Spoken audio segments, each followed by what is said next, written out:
Bonsoir à toutes et à tous. Moi, c'est Alexandre, un des 3 cofondateurs du General Network, avec Paul Moshkovitch et Thomas Boutefort qui est là derrière. Euh, on s'est rencontrés au Wagon, qui est un organisme de formation au métier de la data.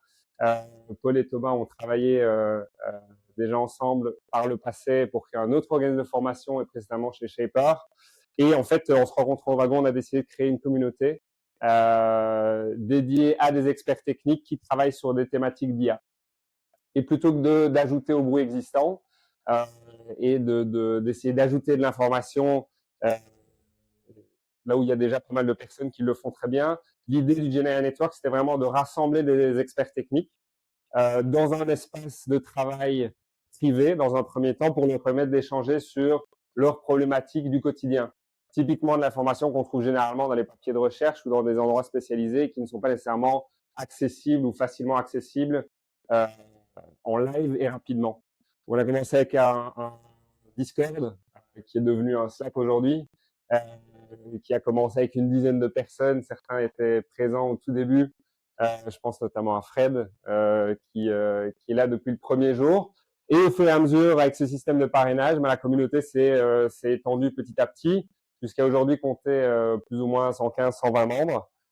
Uniquement des experts techniques donc qui travaillent sur le développement des modèles, la mise en production, le fine-tuning, etc., mais concrètement qui ont les mains dans le cambouis. Donc le General Network aujourd'hui, je dirais, s'articule autour de 3 axes.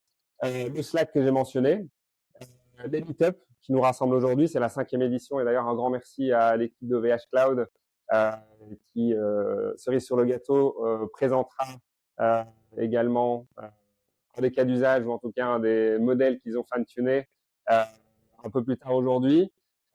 Donc 5e meetup, le but, échanger en personne, se rencontrer et discuter des derniers cas d'usage, derniers outils que les membres utilisent, sur lesquels ils travaillent. Et ensuite, les 2 derniers, je les mettrai ensemble, c'est vraiment tout ce qui nous permet de faire rayonner le General Network, les speakers, les membres, auprès du plus grand public et essayer aussi d'attirer d'autres experts techniques dans cette communauté. Donc, c'est une page LinkedIn assez classique. On est d'ailleurs en live avec un petit peu de retard. Et le podcast Parole d'IA avec notre hôte Paul, qui concrètement invite et reçoit des experts techniques qui viennent décrypter leur cas d'usage, leur projet, etc. Et donc, pas mal évidemment de membres de la communauté. Aujourd'hui, on a le plaisir d'avoir 4 speakers pour 2 présentations. On va d'abord accueillir Noé de TO2 qui a déjà travaillé avec nous sur d'autres événements. Et ensuite, on aura l'équipe de VH Cloud avec Jihad, Stéphane et Mathieu qui nous feront une présentation également avec une démo live pour couronner le tout. Je regarde si c'est un petit peu décentré. Je ne sais pas si c'est le projecteur. Espérons qu'il n'y ait pas d'informations trop importantes au-dessus des slides. Et j'étais censé laisser Paul faire l'intro de ce slide, mais c'est pas grave. Paul sera le modérateur pendant les présentations. Donc, si vous avez des questions, si vous avez des interventions, des commentaires, le but évidemment est qu'on échange et que ce soit le plus interactif possible. Les présentations dureront plus ou moins une demi-heure. Il y aura des temps pour des questions-réponses, mais n'hésitez pas à interagir avec les speakers. Évidemment, après, on aura un petit verre et de la pizza pour échanger. D'accord? Noé, si tu es prêt. Enchanté, bonjour à tous. Moi, c'est Noé, je vais me présenter dans une seconde. Petit badge que je sors.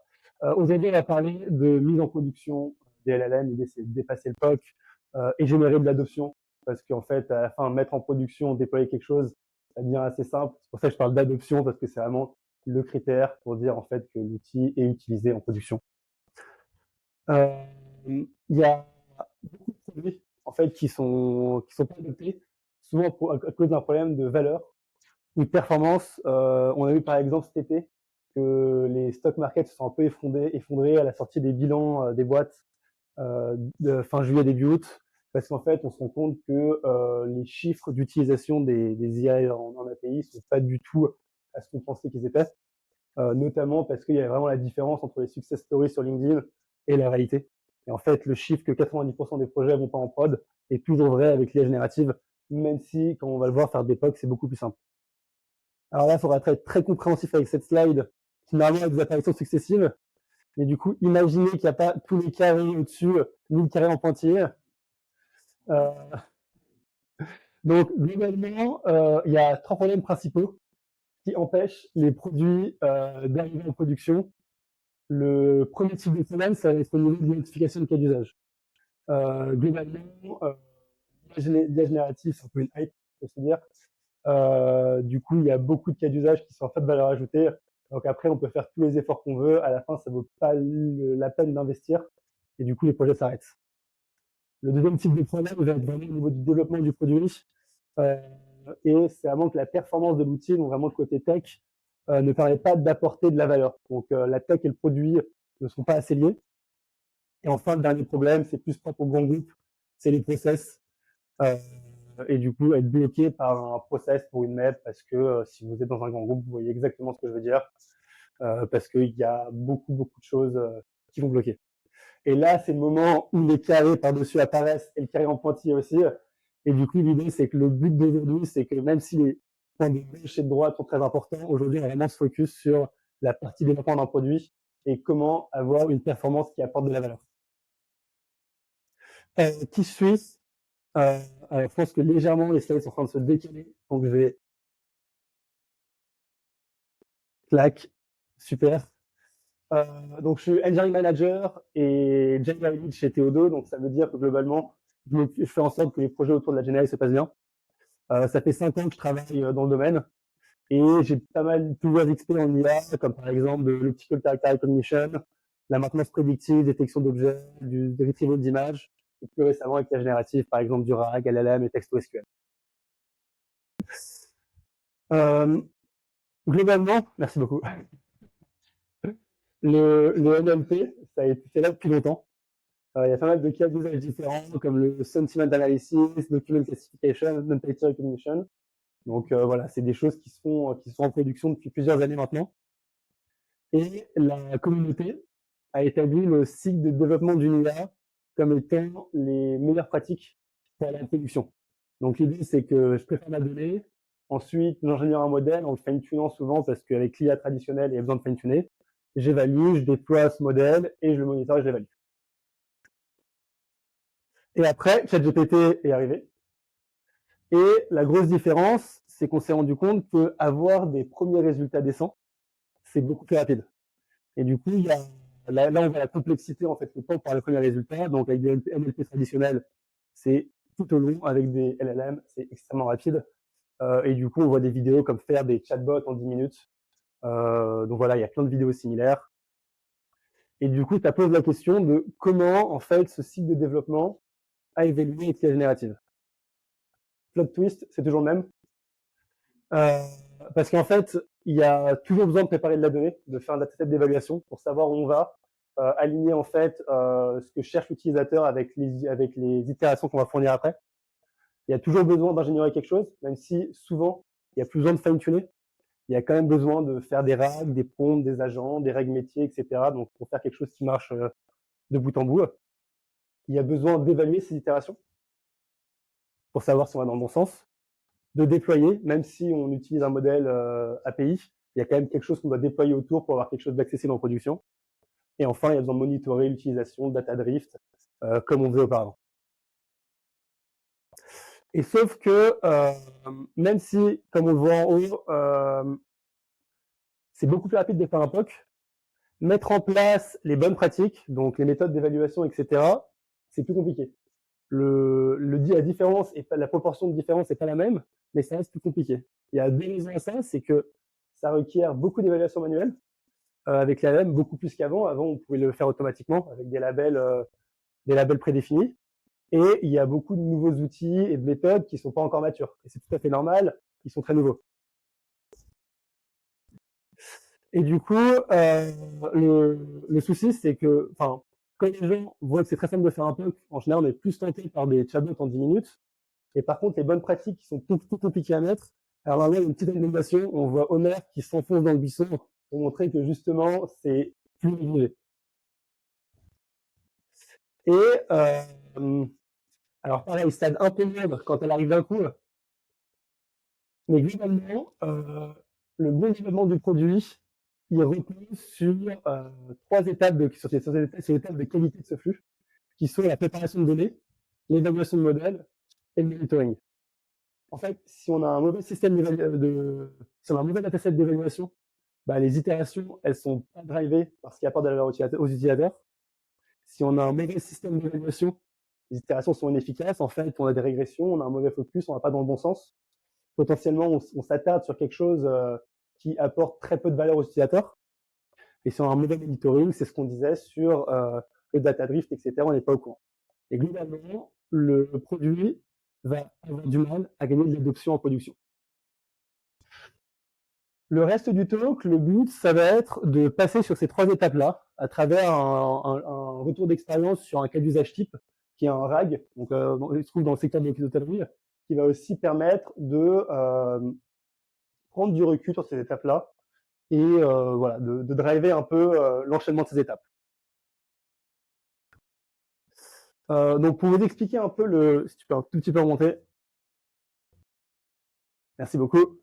Pour vous expliquer un peu le problème de ce sujet-là, pour l'introduire rapidement, Corner, c'est un groupe d'hôtels et qui va avoir la spécificité que les managers, donc les hôtes, ceux qui vont être en charge de faire le petit déjeuner, de gérer l'hôtel, etc., les réservations, ils vont être tout seuls dans l'hôtel sans manager.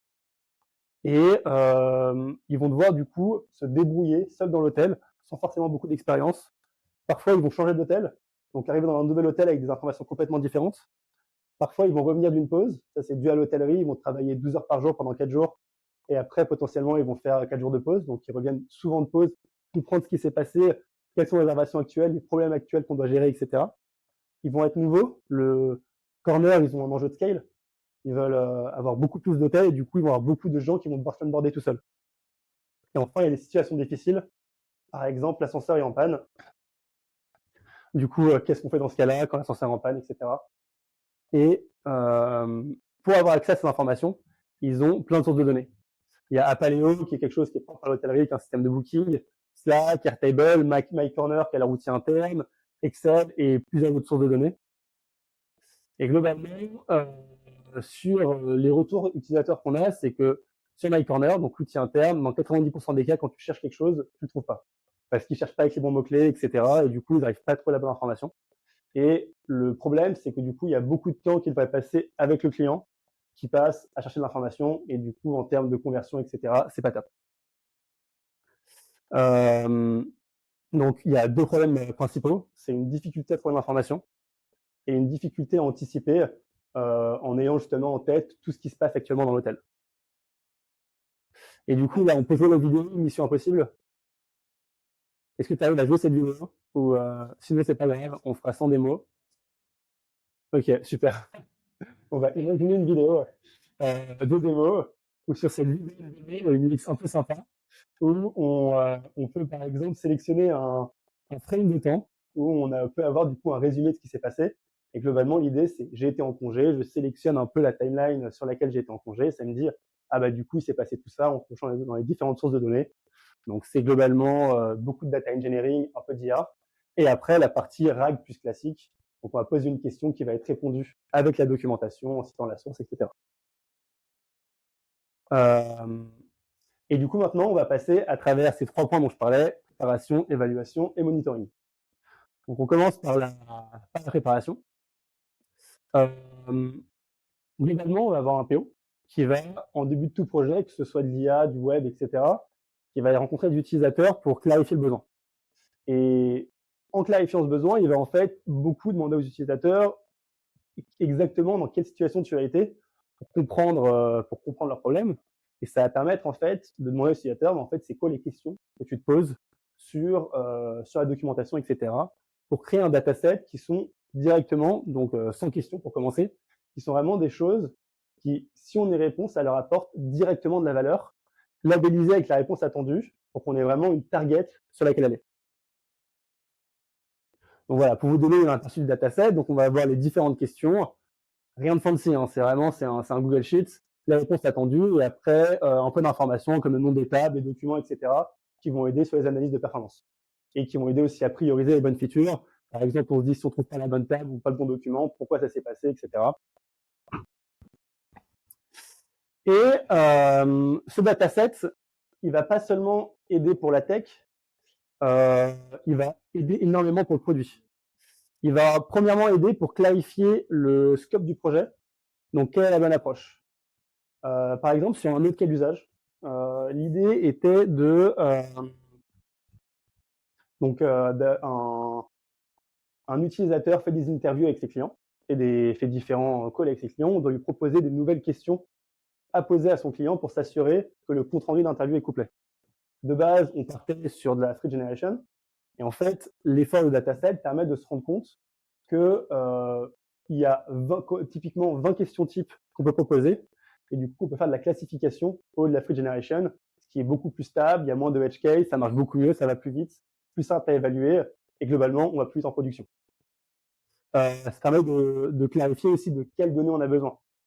Pour ce cas d'usage dont on vient de parler, pour le cas d'usage cornet, dont on vient de parler, de base, on nous a appelé pour intégrer 6 ou 7 sources de données.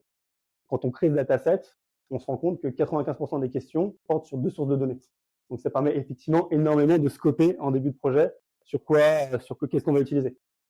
En parlant aussi avec un confrère, si on peut dire, dans une autre boîte, il me disait qu'actuellement, le RAG qu'ils avaient déployé pour leur SaaS avait peu d'adoption et qu'en fait, ils se rendaient compte que ce dont ils avaient fait leur RAG beaucoup sur la documentation et la donnée de leur SaaS. Et en fait, ce qui intéressait beaucoup les clients, c'était la donnée qui leur était propre. Donc, justement, cet effort de dataset construit avec l'utilisateur permet de justement éviter ces écueils dès le début du projet en se rendant compte, au moins, je sais ce dont j'ai besoin pour leur apporter de la valeur. Et comme on vient de le dire, comment prioriser? Du coup, je sais exactement quelle source de données je dois intégrer. Je sais quelle feature implémenter en premier en fonction de comment est réparti mon dataset. Et dans un second temps, éviter les itérations infinies. C'est des choses, en fait, si on ne se met pas tout de suite d'accord sur des réponses parfaites, le gros risque, c'est d'itérer avec le métier. Ah non, en fait, je pense que ça devrait être un peu plus verbeux, je pense que ça devrait être un peu plus comme ça. Et donc voilà, au moins on se met d'accord avec le métier, c'est ça la réponse parfaite, et on sait vers où on doit aller, notre étoile du Nord.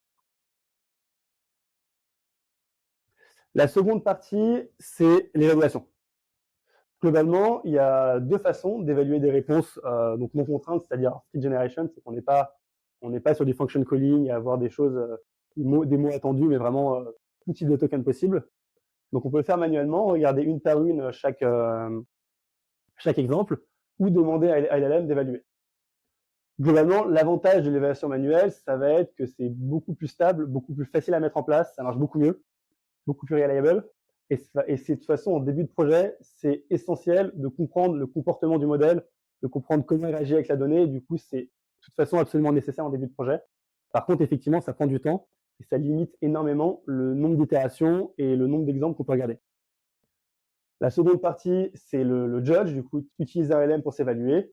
Comme on va le voir, c'est beaucoup moins stable. Par contre, ça permet effectivement de traiter automatiquement des milliers d'exemples et du coup, de plus perdre du temps et de l'argent à évaluer manuellement. On a pas mal utilisé justement les judges. On avait notamment un stagiaire MVA qui a une partie recherche, du coup, qui a pas mal creusé le sujet du judge sur les projets. Et nos conclusions là-dessus, c'est que de 1, il y a beaucoup de biais. Donc, par exemple, si on demande, donc ça c'est des choses qui existent dans la littérature, hein, c'est si on demande à GPT de comparer GPT ou Gemini, il a préféré GPT. Et aussi, c'est pas déterministe. C'est-à-dire que même si par exemple OpenAI fait un effort de seed pour essayer que quand on envoie 2 requêtes, on ait 2 fois la même chose, globalement, ils n'arrivent pas à garantir qu'on ait 2 fois le même GPU. Et du coup, comme 2 GPU différents vont donner 2 résultats différents, 2 judges différents vont donner 2 évaluations différentes. Il y a une méthode du judge qui veut qu'on va comparer une grande troupe. C'est-à-dire qu'on dit, ça c'est ma question, ça c'est la réponse idéale. Est-ce que la réponse que je te donne est la bonne? Après, il y a des choses un peu plus shadées à faire avec, mais globalement, ce qu'on remarque, c'est que sur les questions simples, ça marche très bien. Par contre, dès que les questions commencent à être un petit peu complexes, ça devient vite un métaprojet. Parce que on commence, du coup, c'est plus clair s'il y a un peu d'information qui est dans la prédiction, qui n'est pas dans la grande troupe, est-ce que c'est quand même correct? Et vice-versa. Et du coup, on se retrouve vite à évaluer le système d'évaluation et on commence à vraiment s'en sortir. Et il y a pas mal justement de systèmes de métriques un peu automatisés qui utilisent du chain of thought, par exemple comme Ragas, Globalement, en absolu, c'est finalement assez peu utile parce qu'on va avoir des choses comme la complétude. Donc, on a une complétude à 60%. On ne sait pas trop quoi en faire. Par contre, de savoir que la complétude d'une expérience à une autre est passée de 60 à 70, ça c'est intéressant. Ça permet déjà d'avoir automatiquement une idée de comparaison et du coup en relatif, c'est des métriques qui vont être potentiellement intéressantes. Globalement, sur tous nos projets, on privilégie énormément l'évaluation manuelle parce que c'est ce qu'il y a de plus stable et ce qui permet mieux de mesurer la valeur. Ouais. C'est souvent le métier, souvent le PO avec le métier. Ça va dépendre de la criticité du cas d'usage. Par exemple, il y a un cas d'usage où on était vraiment clairement dans le médical. Donc là, c'était vraiment 100% le métier parce qu'on n'avait pas la capacité. Là, sur les hôtels tourneurs, après avoir évalué 2-3 fois avec le métier, le PO commence globalement à comprendre ce qui est bien, ce qui est pas bien et à avoir un peu d'insight. Donc, il peut faire un peu tout seul, un peu avec le métier, etc. et faire ce back and forth pour pas prendre trop de temps. C'est via quoi? C'est via un Excel. Il y a toutes les questions, toutes les réponses. C'est bien, c'est pas bien. En Google Sheet en l'occurrence. Pragmatique. Exactement. Voilà, l'idée, c'est encore une fois, c'est de prendre un peu de recul sur d'autres projets aussi. Il y a aussi une grosse complexité qu'on va rencontrer qui est due au problème qu'on vient de soulever, qui est que 2 inférences sur 2 GPU différents, ça va pas donner le même résultat. Donc 2 1 égale 2 résultats différents. C'est que quand on va commencer à être sur des petits incréments, c'est très compliqué de savoir si l'incrément qu'on a est dû à du bruit ou à quelque chose de significatif. Donc typiquement, c'était un projet où on avait 95% de bonnes réponses.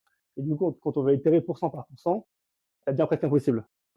En tout cas, avec de l'évaluation manuelle, du coup, le système qu'on a mis en place, c'était des questions assez simples en l'occurrence. Du coup, on était vraiment dans le mode où le judge comparait une grande troupe, ça marchait plutôt bien. Et du coup, effectivement, on faisait juste des moyennes sur Synchrone pour en fait s'assurer que effectivement, quand on fait une moyenne, on a bien une augmentation de perf et c'est pas juste dû au bruit d'une génération vers une autre.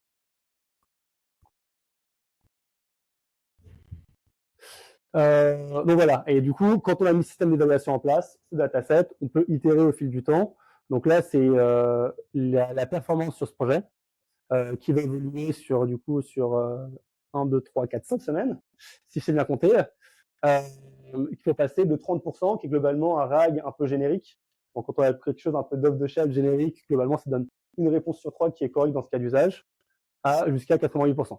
On voit que la perf diminue parfois, c'est parce que très vite, ça a été poussé en bêta-test. Et du coup, on va, dans le bêta-test, récupérer des nouveaux exemples, de nouvelles questions qu'on va rajouter dans le dataset et du coup, qui font diminuer la perf pour améliorer la qualité de ce qu'on fait.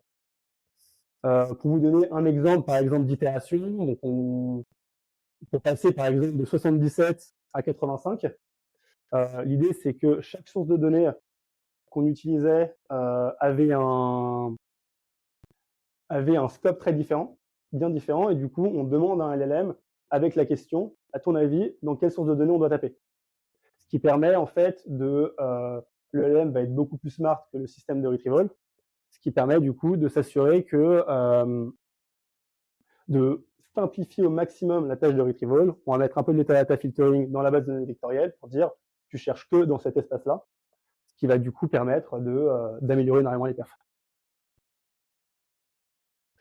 Et pour terminer la partie monitoring et évaluation, on a utilisé Literal AI pour le monitoring. Donc, il y a beaucoup d'autres outils, par exemple Phospho, on avait la présentation semaine dernière, qui permettent de monitorer ça, qui globalement, ils permettent un peu tous d'avoir cette vue un peu générique du nombre de tokens utilisés, le nombre de générations pour subutilisation globale, et de pouvoir zoomer sur des interactions spécifiques pour comprendre en fonction d'une question tout ce qui a pu se passer et pouvoir après l'analyser. Donc ce suivi des logs, ça va permettre aussi de faire du debugging, de se rendre compte vraiment qu'est-ce qui se passe, est-ce que tout est bien appelé au bon moment, etc. Et du content engineering, donc puisqu'on peut rejouer les prompts, ça permet aussi de le passer dans les mains d'utilisateurs business qui du coup peuvent aider et parfois beaucoup plus d'insights sur le content engineering. Il y a de l'A/B testing sur Il y a de l'A/B testing sur Literal, c'est une bonne question, j'en ai pas fait, mais je crois qu'il y a quelque chose. C'est une bonne question. Et du coup, comme je vous le disais, on va augmenter ce dataset d'évaluation. Donc les questions qu'on avait initialement, c'était des questions bien formulées parce que c'était le PO qui avait en fait retranscrit ce que l'utilisateur lui disait. Donc accepte-t-on les mineurs chez Corner? Quel canal utiliser quel canal utiliser pour dire qu'il manque du mobilier, etc., etc. Et en fait, les questions qu'on va ajouter lors du bêta test, ça va être des questions beaucoup plus avec moins de mots, moins précises. Que faire quand FDC tourne en absent? Et parfois qui sont même pas des questions. Et du coup, voilà, ça c'est vraiment, on vient quand on touche à l'approche produit, on va vraiment traiter la partie utilisabilité ici. Est-ce que l'utilisateur va utiliser le produit? Et du coup, la méthode 1 qui serait d'entraîner l'utilisateur à justement mieux comprendre et mieux utiliser l'outil. Et si on a fait la méthode 2 qui est que l'outil s'adapte aux questions qui sont un peu bancales.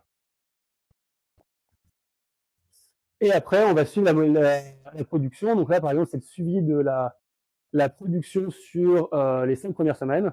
Donc le nombre de requêtes qui monte peu à peu. La performance aussi, puisque du coup, on itère sur la performance quand on lance ces tests-là, enfin, cette production. Et on remarque qu'il y a beaucoup de ne sait pas, donc en orange. Ça vient du fait, dans la plupart du temps, qu'en fait, l'information n'existe pas dans la documentation.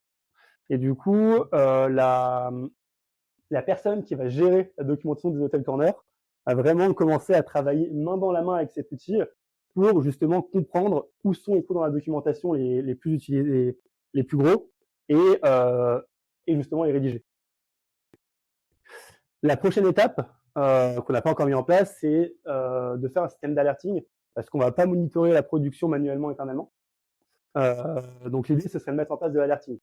Et le meilleur moyen de faire ça, enfin le seul, c'est un peu l'idée de faire du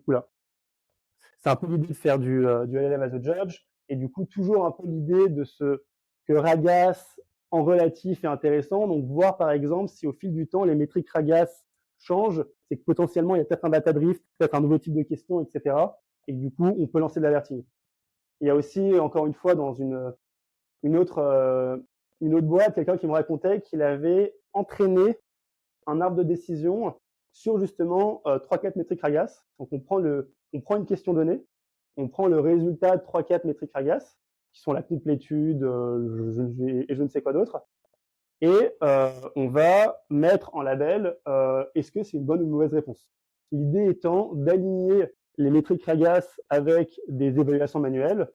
Donc il avait pour l'instant testouillé ça marchait plutôt bien, à voir si c'est utile en production. Mais du coup voilà, ça permet de faire la décision assez intéressant pour en fait savoir quand oui ou non c'est intéressant de lever une alerte. Donc pour conclure, qu'est-ce qui a changé dans le cycle de développement entre le NLP traditionnel et l'LLM? Rien, si on regarde les étapes macro, toujours les mêmes. Par contre, quand on creuse dans chaque étape, effectivement, il y a énormément de choses qui changent. Et pour terminer, globalement, la go-to-stack qu'on utilise sur ce site de développement chez Théodo, pour la préparation de données, tout simplement du Google Sheets, qu'on va versionner au fil du temps avec DVC, qui est un peu le guide de la donnée. Nos itérations, on va les faire pareil avec DVC, qui va permettre de orchestrer les itérations, de les monitorer, etc. Pardon. L'évaluation, donc vraiment en termes de je l'évalue pour savoir si j'ai le niveau pour aller en prod. J'ai testé pas mal de choses, j'ai trouvé aucun bon outil. Parce que je trouvais en fait il y a beaucoup d'outils qui par exemple font l'assumption qu'un modèle c'est juste un prompt et du coup pour monitorer tout ce qu'il y a à côté c'est compliqué.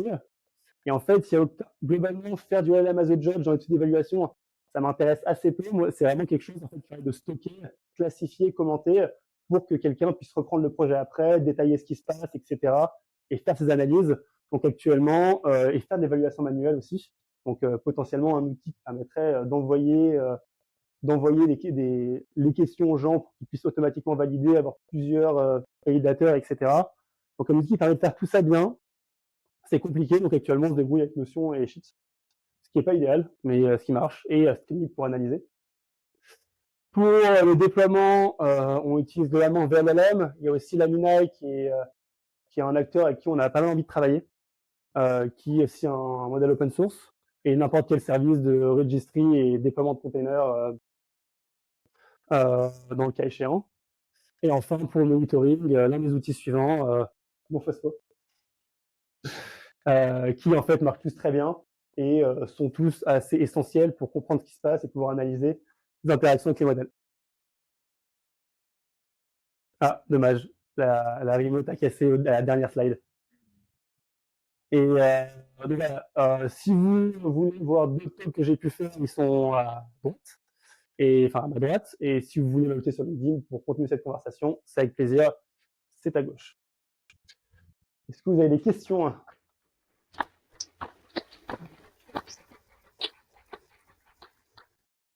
Peut-être une remarque sur les outils pour l'évaluation. Est-ce que tu as testé Kiji Technology? Kili, Oui, ça te dit quelque chose ou pas? pour moi, c'est surtout pour la labellisation. C'est de la labellisation. Oula. Micro de plus en plus petit. J'avais utilisé pour un gros projet de labellisation d'images, mais il y a quelques années. Pour moi, c'était avant la partie vraiment labellisation. Alors c'est essentiellement de la labellisation, mais il y a aussi, j'ai vu des petites démos sur justement des résultats de plusieurs modèles, de venir les comparer un peu comme ce qu'on peut voir sur, je me souviens plus de ce repo, j'ai bouffé le nom, bref. Comment? Kung Fu peut-être? Je sais plus où t'as des résultats et simplement tu dis je préfère à gauche, je préfère à droite, etc. Que ça soit logué, etc. J'ai vu une démonstration de Kili là-dessus. Ok. Parce qu'effectivement, il y avait un outil qui s'appelait Promptful qui permet un peu de faire ça, mais qui était pas très prod ready et qui permettait pas justement d'avoir tout le système de stocking, classification, commentage d'expériences, mais peut-être que Kili le fait, donc ça peut être intéressant à checker. Et je passe dans les rangs avec le petit micro. Est-ce que quelqu'un a des questions? Pas de questions particulières? Moi, j'avais plus une question sur, enfin, quand on introduit de l'humain, donc évaluation manuelle, etc. Ouais. Est-ce que tu as vu des difficultés à expliquer aux gens comment on évaluait, sur quels critères, etc. Parce que j'imagine que, comme tout, il y a souvent un biais sur d'un humain à un autre. C'est pas facile d'avoir des règles claires. Est-ce que c'est des choses que toi tu as expérimenté, que tu as vues? Alors, il se trouve que je me suis assez peu occupé donc, de la partie évaluation, je n'arrive pas à revenir en arrière. C'est plutôt le PO qui était là-dessus. Moi, j'étais plutôt en management tech de l'équipe. Ok. Donc, j'ai pas eu de retour spécifique là-dessus. Je pense que les questions sur ce projet-là étaient assez simples Ok. pour l'utilisateur à évaluer est-ce qu'il y a l'information ou pas. Et après, c'était des labels. C'était les labels qu'on montrait ne sait pas, incomplet, oui ou faux. Et D'accord. du coup, en général, c'est s'il y a tout, c'est complet, tout ce que j'ai envie. S'il manque une information, c'est incomplet. S'il y a une information qui est misleading, c'est faux. Et s'il y a marqué ne sait pas, c'est faux. Ok. Alors, je suis là. Moi, je voulais te demander, quelle technique que tu as mis en place pour implémenter ton RAG? C'est-à-dire, est-ce que tu as mis en place du filtering, du re-ranking, etc. Enfin, je sais pas quelle technique tu as mis en place et quelle a été ta méthodologie pour dire on va utiliser cette technique de RAG plutôt qu'une autre. Comment tu as évalué ça? Alors de base, on commence toujours par le règle le plus simple, donc avec du ranking parce qu'effectivement ça aide beaucoup. Et après l'idée c'est qu'on va faire des petits dashboards Streamlit qui vont permettre d'analyser donc de filtrer en fait sur partout le retrieval à fail parce qu'en général en fait le gros bottleneck de performance va être sur le retrieval. Du coup d'analyser toutes ces trucs-là, de compter en fait, de classifier les erreurs, de compter, de permettre aussi de rejouer rapidement, de tester ah et si je change cette phrase et si je la change un petit peu, est-ce que là il trouve bien les documents pour comprendre en fait ce qui a capoté. Donc d'analyser les erreurs et après en fonction des erreurs qu'on analyse, on va prioriser une amélioration. Par exemple, je parlais de l'amélioration du LLM qui va permettre de router entre la bonne donnée pour simplifier la tâche, c'est qu'on se rendait compte qu'en fait, il y avait beaucoup de fois où il y avait des documents qui étaient récupérés qui venaient pas de la bonne source de données. Et du coup, on s'est dit, let's go tester ça. Ok.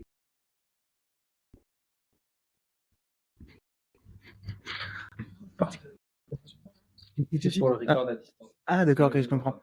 Ok. Est-ce que tu peux me dire un peu par rapport à l'investissement, c'est quelle taille d'équipe, quel profil, pour combien de temps qui ont travaillé pour Ouais, alors c'est 10 semaines, le projet de bout en bout.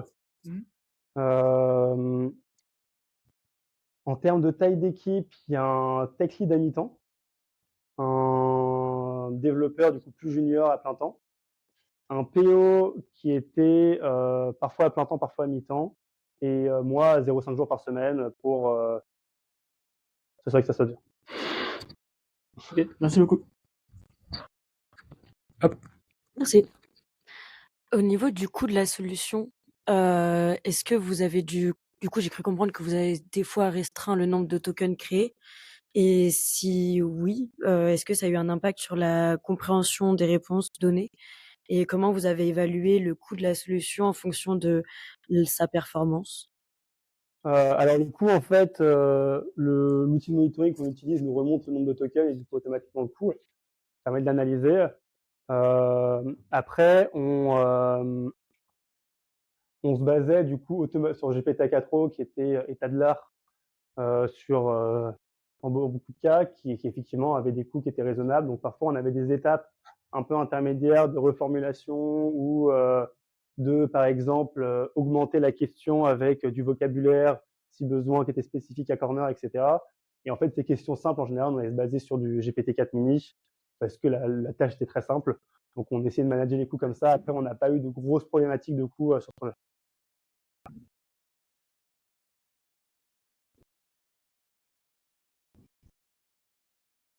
Ah, une question. Tiens. J'avais une question. Déjà, merci pour ce talk. Plaisir. C'était par rapport aux évaluations. Tu avais montré tout à l'heure un dashboard où tu avais la montée des. Enfin bref, tu avais des tags. Je ne sais pas. Bien répondu, je crois que c'est ça. Bien répondu, je ne sais pas. Et je sais qu'il y en avait deux autres. Ouais. C'est des tags automatiques? Je ne sais pas, il est automatique. Tout le reste, c'est manuel. Manuel, à quel niveau manuel? Manuel, je récupère. Alors, c'était l'une des limitations de Littéral. C'est-à-dire que faire ces évaluations manuelles dans Littéral, on a eu quelques soucis du X. Et du coup, on montait tout dans Airtable. Et dans Airtable, ligne par ligne. Ok. Donc, vous n'avez pas fait de système pouce rouge, pouce vert pour récupérer automatiquement? On avait un système de pouce rouge ou pouce vert, mais qui était utilisé une question sur 24. Quoi. Donc, globalement, on n'a pas trop pu l'exploiter. C'est souvent le problème qu'on a. On le met en place, ça coûte pas grand-chose. Ça remonte directement dans les outils comme Litera, etc. Ou Langfuse, peu importe, Postfo. Et par contre, ça, personne n'utilise. Donc c'est très compliqué. Je pense que c'est intéressant d'exploiter quand tu as vraiment des dizaines de milliers d'utilisations par jour. Et donc tu pourrais avoir un peu des stats, mais sinon là, c'était trop négligeable.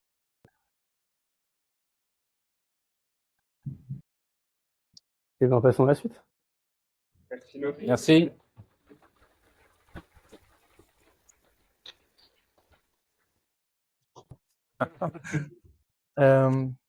Bonsoir. J'espère que vous avez le temps parce que ce talk est issu d'un workshop de 3 heures. Donc, on va se poser tranquille, vous n'avez pas trop faim et on va voir ensemble un peu plein de choses. Ce que je voudrais, c'est faire un peu de connaissance avec vous. Alors, j'ai mis data scientist, machine learning engineer, c'est en gros qui bosse dans l'IA tous les jours. Ouais, c'est ce que je craignais. Est-ce qu'il y a des devs qui font pas forcément d'IA mais qui sont là ce soir? Non. Autre que ce profil-là? Ok, vous êtes plutôt quoi? Ok, business. Ok. Donc ça va être drôle. Donc moi, je suis Stéphane Philippard, je suis développeur advocate chez OVH Cloud. Qui connaît OVH Cloud pour autre chose que du webmail et des noms de domaine? C'est bien, il me reste du travail. Donc en fait, OVH Cloud, cloud provider français, on fait des webmails, du nom de domaine, du IaaS, donc du matériel, et on fait aussi plein de choses super cool autour du public cloud. On vous fait du Kubernetes, de la base de données, et bien sûr des offres IA, GPU, mais aussi des services. On va en parler un petit peu. Donc moi, je suis Stéphane Philippard. Vous pouvez me trouver sur ces handles-là et sur ces blogs-là si vous en avez envie. Donc je suis un padawan en intelligence artificielle, c'est-à-dire que moi, je viens du monde du développement. Donc je consomme l'IA plutôt que vraiment je la crée. On va voir que c'est à moitié vrai. Et du coup, la première chose que je vais vous dire, et ils s'y attendent, nos deux vrais experts sont cachés tout là-bas, c'est Mathieu et Jihad. Eux, ils font les produits IA chez OVH Cloud. Donc si vous avez des questions, surtout ne me les posez pas, mais posez-les à Mathieu et à Jihad. Gilles, te cache pas, parce que j'en ai mis pour toi aussi juste après. Du coup, ce que je vous propose, on va faire essentiellement des démos dans la demi-heure qu'on a derrière, mais je vais juste vous poser un peu l'offre ce que vous pouvez faire chez OVH Cloud. Ça va vous parler certainement avec ce que vous connaissez déjà, mais je pense que c'est plutôt intéressant de le voir. Alors moi, c'est pareil, c'est comme Noé. Normalement, j'ai des animations, donc faites semblant de voir les trucs apparaître au fur et à mesure. Donc chez nous, si vous voulez faire de l'IA, on a ce qu'on appelle un domaine machine learning. Alors, faut voir, c'est plutôt des produits prêts à l'emploi pour gérer vos modèles, les créer, etc. Donc, on a une première offre, AI Notebook. C'est quoi en fait? En gros, c'est des Jupyter Lab dans le cloud, pré-packagé. Je vous montrerai ça tout à l'heure. L'idée, c'est vraiment de vous simplifier la vie. Vous n'ayez pas à l'installer en local, les dépendances. Moi, je viens du monde Java. Je ne sais pas si vous connaissez ce langage, mais on s'est manqué de moi avec mes dépendances pendant des années. Et puis, du coup, j'ai découvert Python depuis 3 ans que je fais de l'IA, mais en fait, c'est la même chose. On m'a menti. Les dépendances, c'est une horreur à gérer. Donc, nous, pour les trucs qu'on fait, c'est que déjà, on vous offre du packaging. Donc, ça, c'est plutôt cool. Derrière, vous le savez, on a l'entraînement. Hein, c'est pas à vous que je vais l'apprendre. Donc, soit GPU, soit CPU, mais plutôt GPU avec plein de cartes sympas, diverses et variées avec des acronymes plutôt A100, H100, L40S, L4, etc. Et puis, du CAS. Alors, si vous connaissez pas le CAS, c'est du Container as a Service. L'idée, c'est qu'une fois que vous avez vos modèles, vous voulez peut-être que les gens les utilisent. Et donc, il faut déployer une appli, il faut déployer peut-être des API pour faire un peu comme OpenAI. Et donc, tout ça, on le verra, c'est avec. Très rapidement, quelque chose dont je ne vais pas vous parler ce soir, mais je vais quand même vous parler maintenant, c'est un nouveau produit qu'on lance, c'est AI Endpoint. Alors, j'ai mis, c'est du LLM as a Service, c'est beaucoup plus, c'est des modèles as a Service. Donc là, on est en phase d'alpha, on va aller en phase bêta et en GA en 2025. L'idée, c'est quoi? C'est de vous mettre sur étagère. Alors, peut-être pas vous qui êtes plutôt des expertes et des experts, mais on veut faire un chatbot, on veut faire je sais pas, de la vectorisation, plutôt de déployer son modèle, le prendre sur Hugging Face, le tuner, le déployer. Nos experts et nos experts dont je vous ai parlé tout à l'heure le font pour vous et vous consommez comme vous consommeriez un endpoint chez OpenAI ou chez Mistral par exemple. Donc on a plusieurs catégories. C'est pas le but, mais voilà, on a du code Lama, du Lama, de l'embedding, du NLP, etc. C'est avec plaisir qu'on vous en parlera après pendant la pizza. On peut même vous faire des petites démos. Sinon, réinvitez-moi sur un autre meetup, comme ça je vous présenterai AI Endpoint, ce sera cool. Assez parlé, place aux démos, juste des petits rappels sur ce que je vais vous montrer ce soir. Je vais vous montrer donc nos 3 produits pour avoir vraiment les 3 étapes qui, moi, me semblent utiles quand je veux créer un modèle. C'est assez gros, je parle pas de moi je sais que c'est déjà trop tard, mais ouais, vous voyez à peu près quand même. Donc, on va avoir la partie notebook, la partie training, la partie application. Et on va partager par simplification. Je vais avoir qu'un seul endroit où je vais stocker mes datas. Bien sûr que normalement, il faudrait que j'ai des datas, un endroit pour les datasets, un endroit pour mes modèles, etc. Mais pour la démo, c'est plus simple. Un petit mot, je pense vous connaissez YOLO. L'idée, c'est donc je vais faire plutôt de la détection, mais on peut faire plein d'autres choses. Et l'idée, on verra un peu quel type de détection je veux faire. Je vais utiliser l'implem fourni par Ultralytics parce que, encore une fois, je suis développeur. Cette implem-là, depuis la V8, elle est vraiment très, très simple. Il y a vraiment très peu de choses à faire. Ça ne veut pas dire qu'on ne peut pas tuner des choses, mais on peut vraiment faire des choses super sympas. Et j'ai pris le petit modèle à 3,2 millions de paramètres. Oui. J'ai une question un peu vache, mais elle n'est pas non commerciale, la licence de qualité. Alors, du coup, je vais répéter. On me demande si elle n'est pas non commerciale, la licence Ultralytics. Ça tombe bien car je ne vends pas de produit avec. Je fais juste une démo pour moi. Okay. Nous, en fait, je n'ai pas dit que j'utilisais un modèle OVH Cloud basé sur YOLO. Okay, j'utilise. Non. On va le voir. Je l'utilise en dépendance pipe classique pour mon besoin. Mais oui, du coup, je vais en parler juste après. Attention en licence. Transfer Learning, là encore, je pense que vous connaissez, c'est juste un rappel. Donc là, c'est pareil, imaginez que ça apparaisse au fur et à mesure, parce que c'est plus cool. Donc je vais prendre YOLO qui fait de la détection, et puis en fait, je vais lui apprendre à jouer à pierre, feuille, ciseaux. On est d'accord que ça sert à rien, c'est juste que moi, ça me fait marrer. Et encore une fois, ce truc-là, on le donne en workshop, notamment, on l'a donné avec Mathieu. Ça permet aussi aux gens de voir vraiment toutes les étapes qui sont pas si affreuses que ça pour le faire. On parlait des licences. Donc moi, j'ai utilisé un dataset pré-construit chez RoboFlow. Il n'a pas énormément d'images, mais ils sont plutôt bien faites et c'est plutôt bien réparti. Donc, ça fait quand même des résultats plutôt sympas. Là encore, soit pour le modèle ou pour les datasets, faites toujours un peu attention à vos licences. On a plein de choses, mais parfois, c'est des licences qui sont plus ou moins contaminantes avec plus ou moins de droits pour le faire. Est-ce que qui ne connaît pas Docker, enfin qui n'est pas contre un petit rafraîchissement? C'est bon pour tout le monde. Donc, du coup, nos produits sont basés sur Docker. Ils en page superbe avec le PDF. Donc, c'est Dockerfile, comme ça. Donc, voilà, on construira une image, on fera un petit push dans une registry, puis on l'exécutera. Je vous rappellerai ça juste après. OK. Donc, démo time, en espérant que les dieux de la démo sont avec moi. C'est du plein écran. Et donc, du coup, Inception, mais on n'a rien vu. Tac. Ok, ça va la taille de l'écran. Donc, première idée, je vais vouloir faire d'abord un notebook pour fine-tuner mon modèle. Donc, moi, je me connecte sur ma console d'admin OVH Cloud. J'ai un univers dédié à l'IA dans les projets public cloud. Je vous l'ai dit, c'est plutôt de côté public cloud. Et j'ai un premier dashboard qui va me permettre d'avoir, de manière assez classique, pas mal d'informations. Les premières, plus ou moins intéressantes à vous de voir, c'est la facturation. Là encore, on essaye de faire quelque chose d'assez prédictif. L'idée, c'est pas que vous jetiez une pièce en l'air en vous disant, avec un peu de chance, ça va me coûter entre 100 € et 200 000 € à la fin du mois. On essaie vraiment que vous puissiez avoir une facture prédictive à la fin du mois et que vous n'ayez pas de surprise. Donc, c'est vraiment quelque chose d'important pour nous. Derrière, tout ce qui est sécurité, bon, voilà, vous pouvez gérer des tokens, des users, mais c'est pas forcément le but. Des petits tutos ici. Et surtout, ce qui est intéressant ici, c'est déjà de voir les 4 étapes. Alors, on retrouve des choses que nous avons expliquées juste avant avec le flow qu'on avait. Donc, on a la partie data. Donc, dans mon cas, moi, je vais utiliser des object storage de type S3. On a aussi Swift, donc choisissez ce que vous voulez, mais on vous encourage plutôt à aller vers S3 qui est plutôt l'avenir. Et puis après, on va avoir nos différentes univers. Donc, on a les notebooks, l'entraînement et la partie déploiement, on le verra juste après. Je vous montre juste la partie registre Docker. Par défaut, en fait, on vous offre une registrie qui est tout en bas, une registrie locale. Alors attention, c'est pas pour faire de la prod, donc c'est vraiment pour faire du dev. Vous allez pouvoir pousser vos images, les utiliser dans une petite registrie associée à votre compte, mais on se permet de la purger en cas de manque d'espace et tout ça, donc c'est vraiment pour du dev. Et puis sinon, vous pouvez utiliser n'importe quelle private registry qui est exposée sur Internet.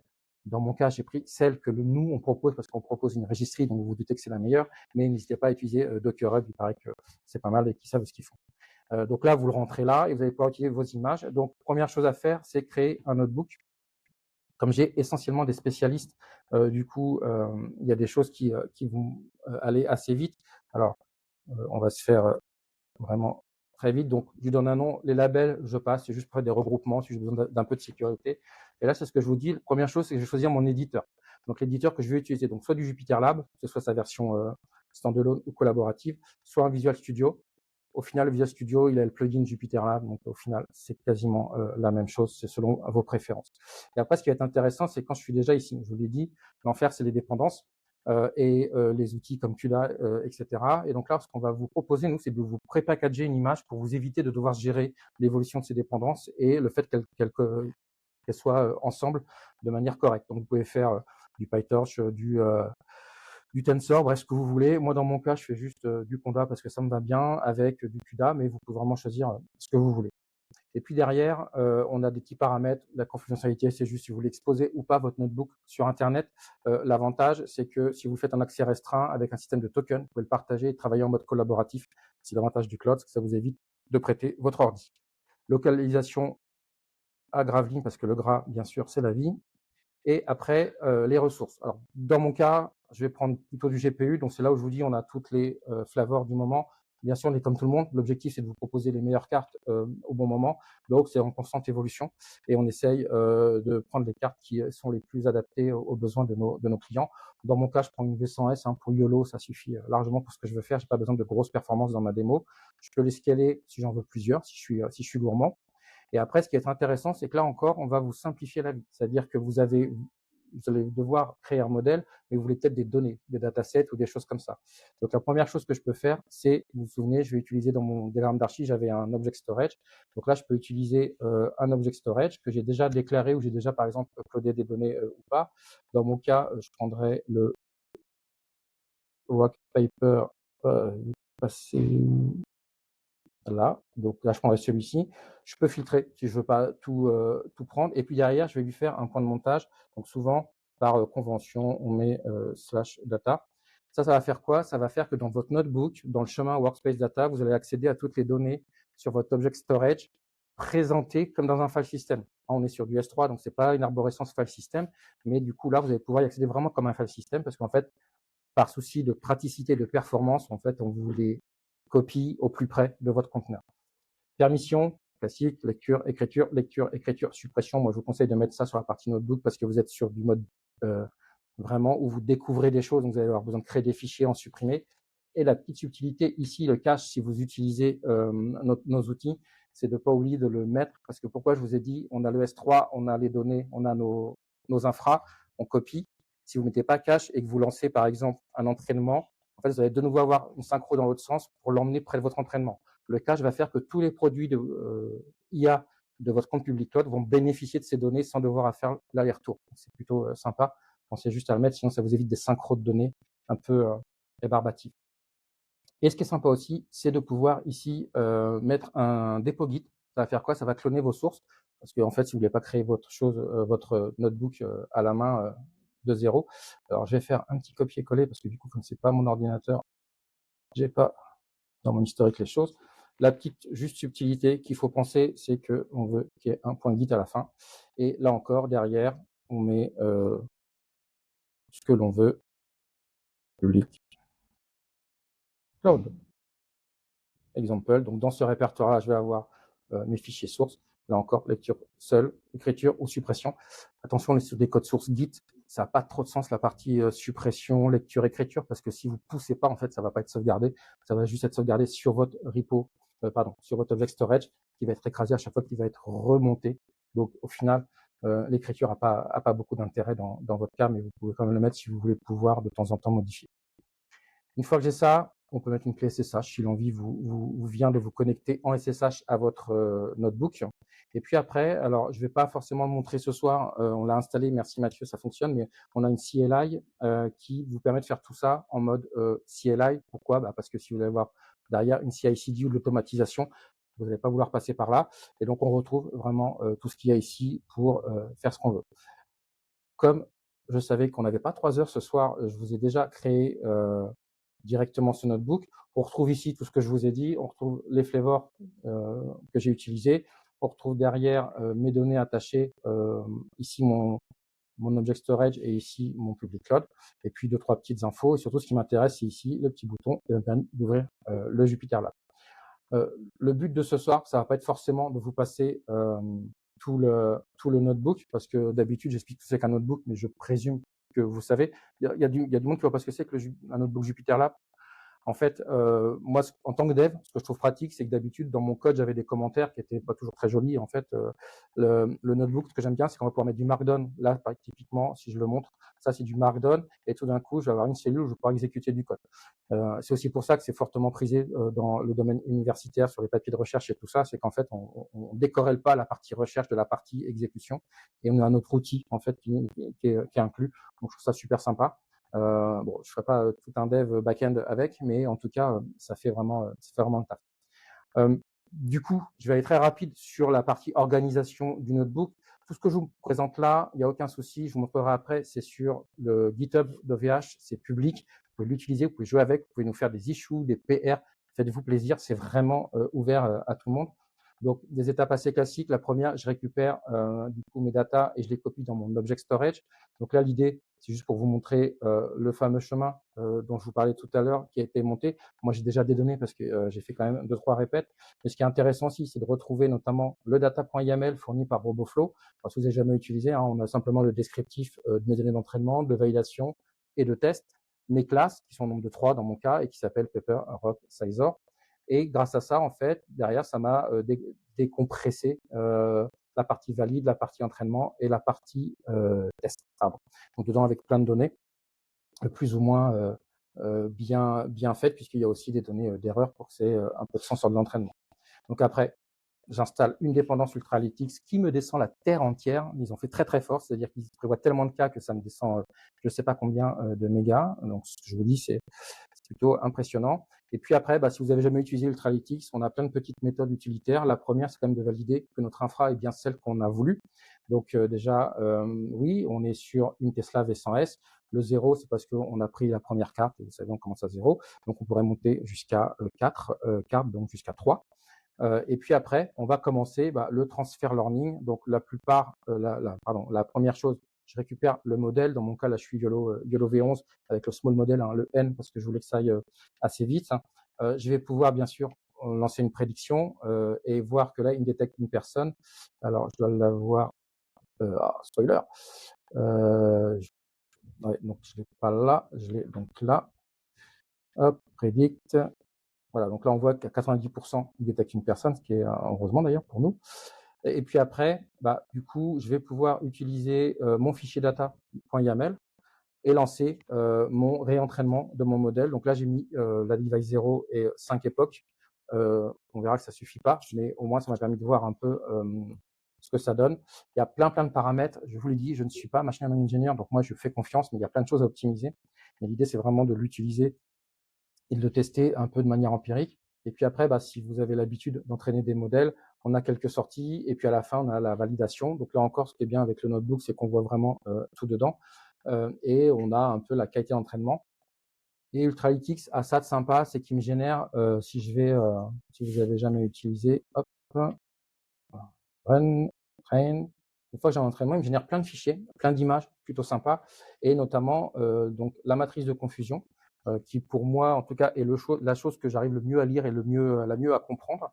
Donc je trouve ça plutôt sympa. Donc là, on voit que c'est pas encore quand même parfait en termes qualitatifs d'entraînement, même si c'est pas trop mal.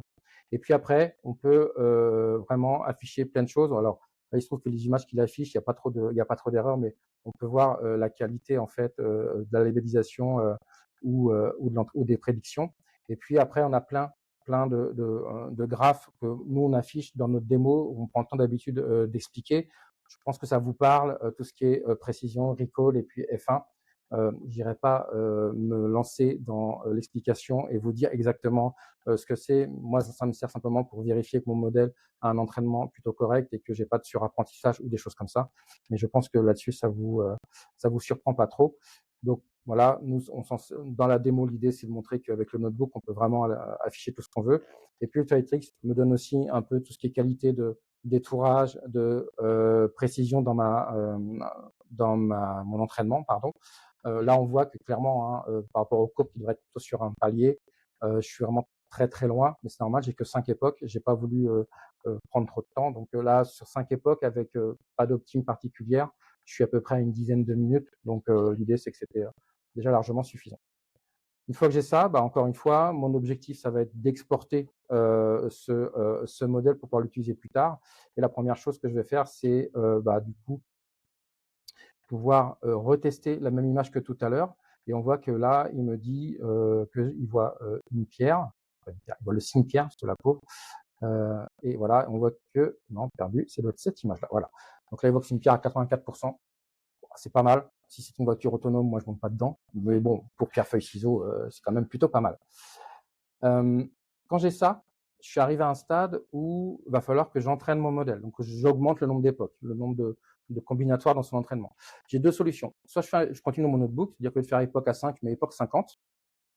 Et puis, je m'en vais, parce que ça prend du temps. Puis, je m'en vais le soir, parce que ça a pris du temps. Et du coup, je suis facturé toute la nuit. C'est grave ou c'est pas grave, à vous de voir, selon le budget que vous avez. Nous, ce qu'on vous conseille, c'est de dire le notebook, vous l'utilisez pour vraiment en mode exploratoire ou un petit entraînement de la journée si vous êtes là. Et vous allez utiliser AI Training qui, en fait, vous permet de faire la même chose. La seule différence, c'est que quand l'entraînement est terminé, il va s'arrêter. Et vous n'allez pas être facturé sur le reste de l'entraînement, sur le reste de la nuit ou de la journée, par exemple. Donc, c'est vraiment, on prend les principes qu'on avait avec le talk de Noé, pardon, c'est un autre film, la boucle DevOps classique. On est vraiment là-dedans, quoi. L'idée, c'est d'automatiser un maximum vos entraînements et il ne faut pas que ça vous coûte un bras si jamais les entraînements doivent être répétés et encore répétés. Donc, le training va nous servir à ça. Et comment ça va se passer? Je vais vous montrer via notre console. Alors, à partir de là, on va répéter un schéma qui est entre training et deploy, qui va être fortement basé sur Docker. Ça, je vous ai demandé si ça vous parlait. Si vous voulez savoir, derrière, ce qui se passe, c'est qu'en fait, on a une grosse infrastructure Kubernetes basée sur des gros GPU et nos équipes font les outils pour que ça soit le plus facile pour vous d'aller déployer vos modèles ou vos images, vos modèles dans vos images ou pas, Docker. Donc, du coup, dans ce cas-là, je vais lancer un nouveau job. Attention, alors ça vaut quasiment chez tout le monde, y compris chez nous. Tout à l'heure, j'ai dit que j'étais chez Gravelin pour le notebook et surtout pour mon object storage. Pensez à mettre votre data au plus proche. Ça évite soit que ça fonctionne pas si jamais il y a des problèmes d'accès, soit surtout vous ayez de la latence. Donc là, je reste sur Gravelin. Ça me semble être mieux. Et là, encore une fois, on peut vous proposer des images de cœur. Dans le cas où vous vouliez un entraînement très simple, ou simplement, je vais passer un paramètre et puis ça va faire le reste. Moi, dans mon cas, je veux une image personnalisée. Donc, dans ce cas-là, en fait, je peux rentrer l'URL d'une image et on va aller voir rapidement comment on peut faire ça. Ouais, ça reste assez visible. En fait, vous allez retrouver exactement tout ce que je vous ai présenté dans le notebook, hein, en plus compact. C'est-à-dire que là, du coup, c'est simplement un script. Bon, le début, c'est des paramètres simplement qui me permettent d'éviter de reconstruire une image à chaque fois que je change de modèle ou de nombre d'époque. Mais au final, j'ai mon modèle, mon nombre d'époque, la device que je dois utiliser. Souvenez-vous, le 0, c'est pour ma carte GPU, quelques chemins. Et là, bah, vous retrouvez vraiment l'organisation de tout à l'heure. D'abord, je récupère le modèle, j'entraîne, j'exporte et je le copie à un endroit où je pourrai l'utiliser. Il n'y a pas toute la partie test de tout à l'heure, hein, ce n'était pas l'objectif. Et là, vous avez votre script principal. On a les mêmes requirements, j'ai juste du headless en termes d'OpenCV, c'est juste que pour en mode bash, c'est mieux. Et puis derrière, on a un Dockerfile. Dockerfile totalement standard. Attendez, avant de me dire non, c'est pas vrai, la ligne machin, je suis sûr que c'est standard. Donc, on a du classique, on prend une image Python, dans mon cas, la 3.11, c'est pas forcément la dernière, mais ça va bien nous aller. On ajoute nos fichiers, on balance quelques dépendances, et on a à la fin un Python 3 train. Si vous connaissez normalement cette ligne-là, peut-être qu'elle elle vous perturbe. En fait, il n'y a pas de souci, c'est que, je vous l'ai dit, on est sur Kubernetes, et au final, on lance nos pods et nos conteneurs en rootless. Donc, ça va être une bonne idée de ne pas vous laisser root. C'est pas qu'on n'a pas confiance, hein, mais quand même, on n'a pas confiance. Et donc, du coup, l'idée, c'est comme vous êtes en rootless, si jamais vous voulez accéder à des file systems que vous avez, enfin, à des fichiers que vous avez sur vos conteneurs, vous êtes obligé, du coup, d'utiliser le user 42.42.0. Petit clin d'œil. Donc, c'est pour ça qu'on vous met, il faut que vous rajoutiez le propriétaire sur le 42.42.0 sur tout le / workspace. Comme ça, vous allez pouvoir écrire et lire dessus. Sinon, c'est en mode root et vous n'aurez pas accès aux fichiers. Donc, voilà. C'est juste la spécificité à faire. C'est-à-dire que ça veut dire quoi, ça? Ça veut dire que si vous avez une image dans le commerce que vous voulez lancer, bah, vous faites un Dockerfile from mon image. Vous faites le run change owner 42.42.0 et ça suffit, votre image fonctionne. Par contre, une image qui vient du commerce, qui ne fait pas de lecture-écriture, il n'y a pas de souci, elle va fonctionner sans cette petite astuce. Il n'y a aucun souci là-dessus. Une fois que j'ai ça, Docker build, -t, Docker push dans la registry, et j'ai une chouette image qui est disponible. Donc, moi, j'ai mon anti-sèche, donc du coup, je la récupère. Hop. Donc là encore, tout ce que je vais vous montrer, on pourra le faire avec la CLI si on avait envie. Donc, une fois que je suis là, je mets mon image, tac, je fais suivant. Toujours pareil, est-ce que je veux un accès restreint ou un accès public? Parce que de toute façon, comme ça va prendre un peu de temps, vous avez un conteneur qui est up. Donc, vous allez pouvoir accéder à ce conteneur si vous avez envie, soit en public, soit en restreint, soit en SSH, là encore si vous en avez envie. Vous pouvez surcharger le run et le CMD de votre conteneur Docker. Bon, dans mon cas, c'est pas la peine. Ah pardon, j'ai juste oublié cette étape-là. Voilà. En fait, je veux ajouter des choses parce que souvenez-vous, là, dans cet entraînement, mon dataset, j'ai déjà téléchargé, donc je n'ai pas envie de télécharger. Donc là, de nouveau, je peux reprendre le même dataset, le même object storage, pardon. Je vais de nouveau pouvoir le mapper si j'ai envie, comme ça. Encore une fois, lecture-écriture. Et là, je coche le cache. Nous, ce que je vous ai dit, je fais ça, comme ça, j'ai pas besoin de resynchroniser mes données. Hop, bon là j'ai rien d'autre à ajouter, donc j'y vais. La commande on a dit j'en ai pas besoin, la clé SSH non plus. Ce qui est intéressant, c'est surtout là, bon, ça me donne un petit nom. Et là de nouveau, je vais pouvoir choisir mes GPU. Je vais pouvoir choisir, peut-être que là je vais choisir 4 GPU parce que j'ai envie de beaucoup plus de puissance. Et je vais pouvoir lancer mon entraînement. Et encore une fois, via la CLI, je vais pouvoir lancer l'entraînement. Cet entraînement, il va tourner. Hein. Derrière ce qui va se passer, c'est qu'on va créer un job au sens Kubernetes, un batch Kubernetes, un job Kubernetes. Hein. Donc, ça se lance et ça s'arrête. Et vous allez avoir accès au log. Alors, soit, je vais vous montrer sur un job que j'ai déjà lancé. Donc, soit via la console. Alors, c'est pas ce qui est le plus lisible, mais vous y avez quand même accès. On va retrouver nos logs habituels. Soit via la CLI en cours de traitement. À chaque fois, il me montre la fin, donc je remonte. Bon, bref, vous avez compris, je vais vous montrer le début, mais en fait, on retrouve exactement les mêmes choses. Voilà. On retrouve ici les petits checks qu'on avait aussi dans le notebook. Donc ça, c'est pareil, vous pouvez le streamer, vous pouvez faire de l'alerting dessus, hein, sur le stream qui arrive. Donc là encore, l'idée, c'est vraiment d'automatiser et d'optimiser le plus possible vos déploiements. Une fois qu'on a ça, normalement, on a un joli modèle qui est optimisé. Ah, je vais être en concurrence avec les pizzas, je le savais. Donc là, je vais perdre toute votre attention. Et c'est pas grave, je vous inquiétez pas, je vais pas faire 3 heures. Une fois que j'ai ça, moi, mon objectif, c'est maintenant de le mettre à disposition pour des utilisatrices et des utilisateurs. Donc là encore, l'idée pour faire de l'inférence, c'est que je vais utiliser cette fois AI Deploy. Donc AI Deploy va fonctionner exactement de la même façon. Donc, c'est un conteneur as a service. L'idée, c'est quoi? C'est de vous dire, vous avez une image Docker, on charge du reste. C'est vraiment l'objectif. Si vous avez déjà un peu utilisé Kubernetes comme ça pour vous amuser, déjà vous avez des rôles d'amusement. Et puis il y a quand même beaucoup de fichiers, beaucoup de choses à faire. Nous, on prend l'image Docker, on se charge de ça pour vous. Donc c'est vraiment l'objectif. Là encore, je vais vous montrer, on va retrouver la même philosophie, c'est-à-dire qu'on va d'abord sélectionner quel type d'application. Donc soit on vous propose quelques images qui sont pas au nombre waouh, mais l'idée c'est que vous pouvez quand même bénéficier de ça. Ce qui nous intéresse, nous, c'est de donner notre propre image. Donc là encore, je vais pouvoir mettre une image. Et là encore, on va se retrouver avec vraiment la même philosophie que pour un job d'entraînement. On va se retrouver avec une application Python. Alors, je vous la montre par le bas, c'est mieux. Ce qui se passe, c'est que la première chose, c'est qu'on va loader le modèle qu'on a entraîné, que j'ai copié dans mon cas qui s'appelle best.torchscript. Derrière, je vais créer 2 fenêtres pour la webcam, parce que je joue à pierre feuille ciseaux. Pour chaque fenêtre, je vais uploader un fichier, je vais faire une prédiction, quel signe je fais, et à la fin, on va dire qui a gagné. Et du coup, ce qui va être intéressant, c'est plutôt sur la prédiction. On va retrouver ici le modèle.predict. Puis derrière, on va essayer de s'arranger pour qu'on ait qu'une seule box, parce qu'on veut qu'un seul résultat, celui qui convient le plus. Et une fois qu'on a ça, on a ici une petite méthode qui fait juste si alors sinon pour détecter qui est la gagnante ou qui est le gagnant. Là encore, c'est du Python vraiment ce qu'il y a de plus standard. On se retrouve avec un Dockerfile comme tout à l'heure, Dockerfile standard. On a la même chose ici, un change-owner 42.42.0. Le reste, c'est du Python, du requirement, de la ptget et un petit streamlit, puisque l'application utilise streamlit pour faire une jolie interface. Donc ça, c'est assez classique. Là encore, on construit l'image, on la push, et une fois qu'on a ça, on peut l'utiliser et hop là, la déployer dans notre beau. Oui, c'est bon. Du coup, pareil, j'ai pas envie de surcharger. Dans mon cas, sur cet exemple-là, moi, je fais du CPU. YOLO en inférence en CPU. Je suis à, on va le voir, hein, ça prend 1 ou 2 secondes à détecter. Franchement, pour jouer à pierre feuille ciseaux, ça suffit. Vous pouvez soit le dimensionner à la main, si vous êtes sûr de vous, soit activer l'autoscaling. L'autoscaling, c'est chouette parce que ça vous scale en up et en down de manière plutôt sympa selon la charge que vous allez avoir. Donc, soit sur le CPU, donc ça c'est standard hein, du monde Kubernetes si vous connaissez. On a rajouté aussi la partie RAM, donc il y a un seuil. Ça c'est le moins standard dans le monde Kubernetes.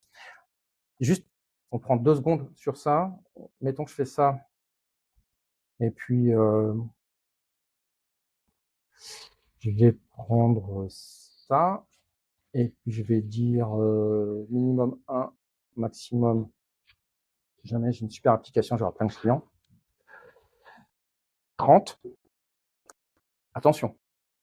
Quand vous allez scaler, 1, vous payez pour 1, 30, vous payez pour 30. Donc, l'autoscaling, c'est bien. Le maîtriser, c'est mieux. Donc, faites très attention à ça. Bon, moi, dans mon cas, je suis tranquille. Moi, je veux un CPU et j'ai pas besoin d'autoscaling parce que j'ai hyper confiance. Derrière, encore une fois, je vous le fais pas, mais on attache l'object storage pour récupérer mon modèle, etc. Je peux attacher d'autres choses. Et je peux faire le mapping de mon port. Pensez-y, c'est tout bête, hein, mais vous, votre application, elle est exposée sur port 80. Streamlit, typiquement, c'est le port 8501, je crois, par défaut. Donc, pensez à changer ça. Pareil, est-ce que vous voulez un accès via token? On vous fournit, si vous faites accès restreint, en fait, vous pouvez pouvoir créer des tokens dans votre compte pour pas donner un login password à des gens et créer des utilisateurs OpenStack. Vous allez pouvoir créer juste des tokens, vous les donnez et les gens vont pouvoir accéder à votre application. Et puis, on a aussi, de manière assez classique dans le monde des Kubernetes avec des sondes, vous pouvez implémenter un petit endpoint qui vous permet d'avoir l'état de santé de votre application. Ça vous permet de savoir que l'application est disponible quand ce endpoint est lui-même disponible. Donc, c'est plutôt sympa. Et puis, toujours pareil, on a un récapitulatif qui vous donne en fait l'état de la via la CLI. Là encore, je l'ai créé pour vous. Alors, on va essayer de tenter une cascade sur un ordi qui n'est pas le mien. Et qui... Donc, j'ai installé, grâce à Mathieu, juste avant la CLI. C'était juste pour OVHCI.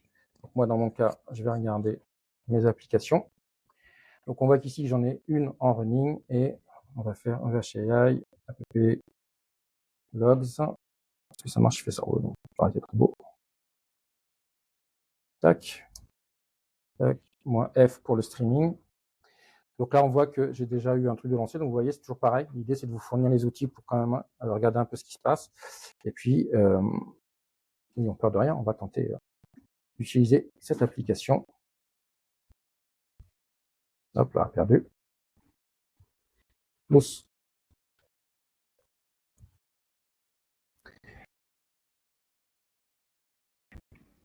Voilà, jusqu'à ce que je ferme ce site. Ok. Wow. Voilà, avec l'éclairage. Connaissant mon modèle, je pense que ça va pas passer. Alors, soyons optimistes. Bon, ma tête, il n'en a rien à faire. Donc, normalement.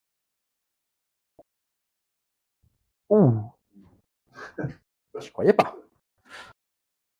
Je sais plus, comme ça plutôt. Puis je dois de travers en plus. Ouais, voilà, quand même, n'est-ce pas? Donc voilà, on peut jouer à un artiste, on peut jouer à perfectionner. Encore une fois, l'utilité première de cramer du GPU pour jouer à pierre feuille ciseaux, peut-être qu'il y a mieux, mais voilà, vous avez compris ce que ça représente. Alors, le challenge, c'est de récupérer le talent, les slides. Hop, je reprends ça. Et du coup, juste pour mise en page. Pour un peu refaire le point sur ce qu'on a vu, prendre un peu de temps avant les pizzas, promis. Donc, vous l'avez vu, la partie stockage elle est toujours importante. Donc, nous, on a des object storage. Je me permets d'insister dessus parce que c'est souvent ce qui est le moins prédictif quand vous allez basculer dans le monde du cloud. Je citerai personne, mais voilà, beaucoup vous facturent vos transits de données internes. C'est toujours un truc qui m'a choqué. C'est que la donnée, je l'upload, je la paye, je paye déjà le stockage. Et à chaque fois que j'y accède avec mon appli, pas de l'extérieur, mais avec mon appli, on me facture un truc. C'est que si demain je fais une pub sur une application géniale au JT de TF1, que j'ai 200 000 accès à ma donnée, je vais être facturé parce que j'ai 200 000 accès à ma donnée. C'est bizarre. Vous avez compris, nous on le fait pas en fait. Donc du coup, votre donnée elle est stockée, vous savez combien ça vous coûte et vous en aurez pas plus. Donc pensez-y, même si c'est pas chez nous, si vous allez ailleurs, regardez bien ça. C'est un des premiers pièges qui fait que votre facture elle n'est pas prédictive. Derrière, il y a le pré-traitement des données. Moi, j'en ai pas eu besoin. J'ai pris RoboFlow parce que je suis un feignant et je suis un développeur. Je suis pas du tout un ML engineer. Mais du coup, si vous avez besoin, on a du data processing. On peut faire du Spark, on peut faire plein de choses. Donc là encore, vous pouvez bénéficier de ça. Toujours pareil, j'ai pas trop eu le temps de vous en parler. On verra après. Mais on est chez notamment OVH Cloud. On parle de souveraineté, on parle de données qui vous appartiennent. C'est aussi important. Donc tout ça, ça se fait aussi dans cet écosystème. Après, on l'a vu, la partie notebook, donc tout ce qui est design, exploration, là encore, je vous laisse jouer avec comme vous le voulez. Entraînement, c'était AI training, vous vous souvenez, les GPU pour faire du grid computing, pour vraiment consommer ce que vous avez besoin. Et puis enfin, votre inférence, votre exposition de modèle, votre exposition d'application, votre exposition d'API, comme vous voulez.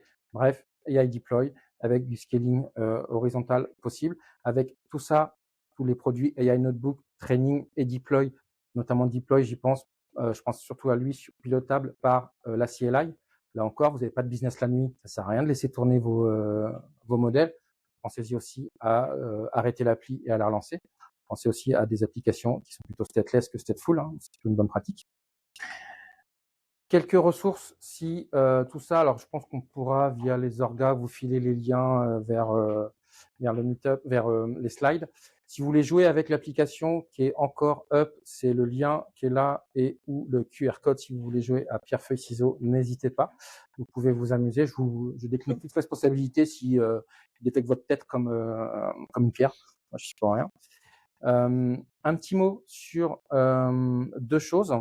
On a notre summit le 28 novembre, là où je disais, si vous avez des questions, n'hésitez pas à demander à Gilles, il est aussi là pour ça. L'idée, c'est de venir un peu voir ce qu'on fait, ce qu'on a fait et surtout ce qu'on va faire. Je vous cache pas qu'on va être pas mal autour de l'IA, donc vraiment allez-y, ça va être très sympa. Il faut s'inscrire via LinkedIn ou via notre site institutionnel. Je pense qu'il y a tous les liens qui vont bien. Oui, c'est ça. OVH Cloud Summit sur Google.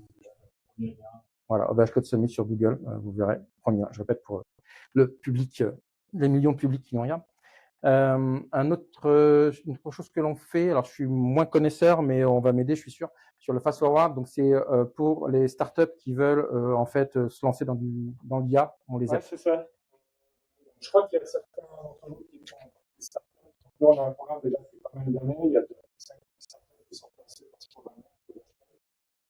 Vraiment, il y a des crédits en termes de ressources. Il y a un business, plus ou moins. Vous êtes chez nous, dédié. Vous voyez d'autres startups aussi.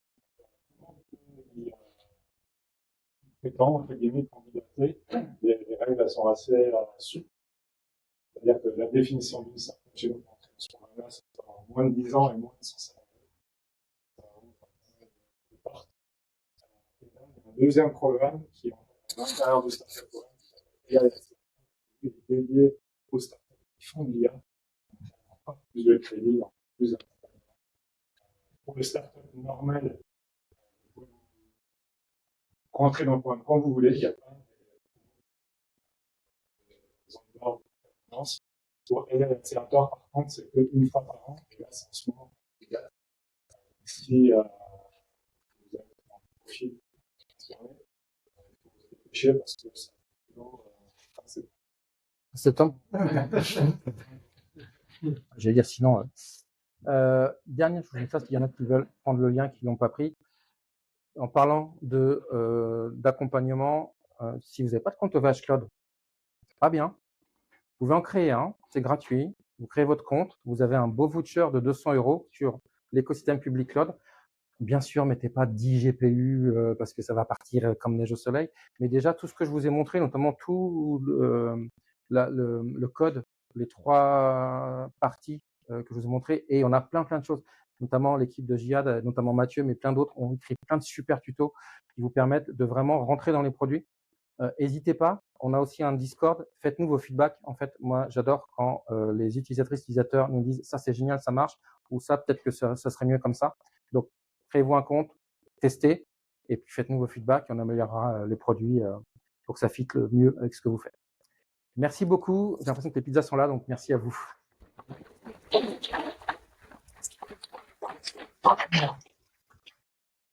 Merci beaucoup pour la présentation et la démo. C'est quand même très courageux. Pour les démos live, c'est très risqué. J'ai rien lancé pour l'instant, donc ça.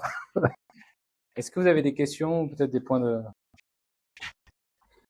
Je sais qu'il y a les pizzas, mais... Oui. Ah, si tu peux. Du coup, votre CLI, il permet de tout faire aussi. On peut spawn les machines, on peut mettre des configs pour savoir jusqu'où il va. Alors, la CLI OVH AI permet de... Alors, on peut pas accéder à nos machines parce qu'en fait, là, on est vraiment plutôt sur du PaaS et pas sur du IaaS. Donc, l'idée, c'est vraiment, par contre, de pouvoir faire tout ce qui est nécessaire de faire. Donc, lancer un notebook, le créer, changer sa config, ajouter des tokens, créer des tokens, pareil pour training, pareil pour deploy. Et après, donc là, j'ai montré plutôt des services managés. Donc, c'est nos équipes qui les managent. Par contre, rien ne t'empêche de créer une machine, un VPS, une VM sur des GPU. Là, tu vas basculer plutôt dans l'infra as code. Donc, on va plutôt parler de Terraform, de Pulumi ou de Call API REST. Mais la CLI IA, elle est vraiment orientée sur les produits AI. Par contre, tu peux vraiment tout faire, voire même 2-3 petits trucs en plus que on peut pas faire via la console admin. Par exemple, la synchro dont je parlais, la synchro des data. Via la CLI, tu peux forcer la synchro à tout moment pour dire synchronise-toi sur mon object storage parce que j'en ai besoin. Tu peux créer ou supprimer ou arrêter des choses. Donc, ouais, tu peux vraiment faire beaucoup de choses. Par contre, c'est sur les produits. Pour la partie machine, on bascule dans plutôt l'infra. Et là, on va utiliser plutôt de l'infra as code assez classique pour le faire.